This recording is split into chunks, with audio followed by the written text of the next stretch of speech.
नमस्कार। सबसे पहले गणेश चतुर्थी की हार्दिक शुभकामनाएं। पूरा भारत इस समय में 1 सितंबर से 7 सितंबर पोषण सप्ताह मनाने जा रहा है और इस वीक में ये प्रयास किए जाते हैं कि लोगों को पोषण के प्रति जागरूक करें।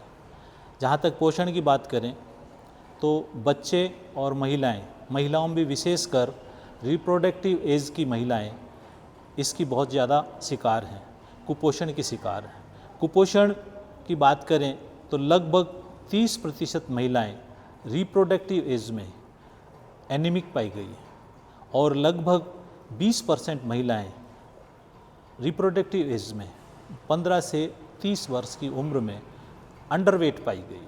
और वहीं अगर हम बात करें पूरे विश्व भर में 1.9 बिलियन बच्चे अंडरवेट हैं, उसमें से लगभग 30 मिलियन, लगभग 1.9 मिलियन बच्चे 5 वर्ष से कम उम्र के हैं।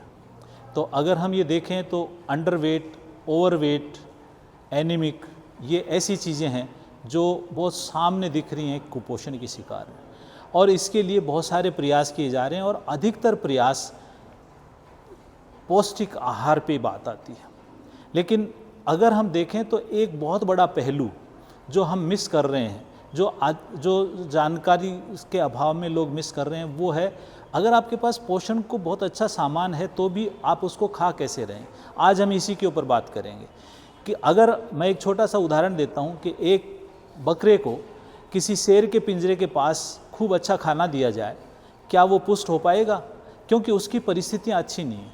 तो आज इस बात के ऊपर हम चर्चा करेंगे कि पोषक तत्वों से युक्त आहार ही पोषण के लिए जिम्मेदार नहीं है, बल्कि उस आहार को, उस पोषक चीज़ को हम कैसे खा रहे हैं। आयुर्वेद इसमें बहुत बड़ी मदद कर सकता है। आयुर्वेद कहता है उष्णम अश्नियात। आज जितना भी भोजन हम लोग करते हैं या बच्चे लोग करते हैं, विशेषकर महिलाएं करती हैं, और वो भी रिप्रोडक्टिव एज की, वो उष्ण और ताज़ा फूड नहीं होता है। दूसरा कहते हैं स्निग्धम अश्नियात, मतलब लिक्विफाइड डाइट आपकी लिक्विफाइड होनी चाहिए, वो लिक्विफाइड नहीं है। तीसरी बात हम करें जीर्ण अश्नियात, पहला खाया हुआ पच गया तो हम आगे खाएं, वो भी हम फॉलो नहीं कर रहे हैं। और आगे बात करें मात्रावत, क्वांटिटी कितनी, अगर क्वांटिटी ज़्यादा है, आप सारे दिन पूरे बादाम ही बादाम खाएं तो भी आपके लिए वो, क्योंकि अमृत भी अगर अधिक मात्रा में लिया जाए तो विष के बराबर होता है, और अगर मात्रा में लिए ही नहीं, अभाव है, तो निश्चित रूप से कुपोषण तो होगा ही होगा। इसी तरीके से अगर हम बात करें वीर्य विरुद्ध, आजकल लोगों को ये पता नहीं किस चीज़ को किस चीज़ के साथ नहीं खाना चाहिए। जिन दो चीज़ों की तासीर अलग है उनको हमें साथ नहीं खाना चाहिए।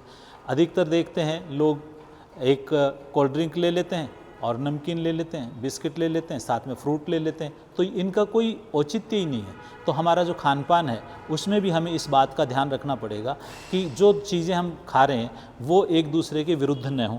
और उसके बाद में बात करें इष्ट देशे, कहाँ बैठे हम, इष्ट उपकरणे, किन चीज़ों में हम खा रहे हैं।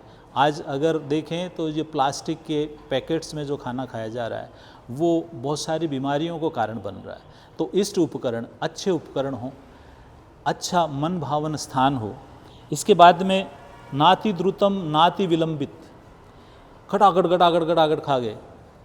अधिकतर देखते हैं बच्चों को टीवी देखते हुए, मोबाइल देखते हुए खाना खाने को दिया जा रहा है, वो पाचन नहीं होता है, क्योंकि न तो वो उसको तरीके से खा पाते हैं। तो वहाँ ये कहा गया है न तो बहुत जल्दी खाया जाए और न ही बहुत विलंबित, धीरे धीरे बैठे बैठे, कोई टीवी देख रहे हैं, सीरियल देख रहे हैं, जब तक वो सीरियल चल रहा है तब तक खाना खाए जा रहे हैं, तो यही पता नहीं लगता कितना खाना खा लिया और क्या खाना खा लिया, तो उससे उसका डाइजेशन गड़बड़ हो जाता है। इसी तरीके से अगर और बात करें अजल्पन आहसन, आजकल डाइनिंग टेबल के मैनर्स में ये है कि सब बैठ गए, घर के परिवार की बातें हो रही है, राजनीति की बातें हो रही हैं और आप खाना खा रहे हैं, ये भी मना है।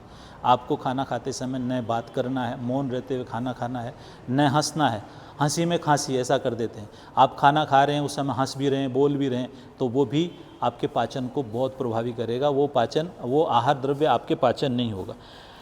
आयुर्वेद कहता है तन मना भुंजित्वात्, मन लगाकर जो हमें भोजन मिला है उसको प्रसाद स्वरूप मानकर पूरे मन के साथ करें। और सबसे अंतिम बात है, कोई क्या खाता है, कोई क्या रिकमेंड करता है, इससे बात नहीं। आत्मान अभिसमीक्ष, स्वयं को देखकर ये मुझे ठीक है कि नहीं है।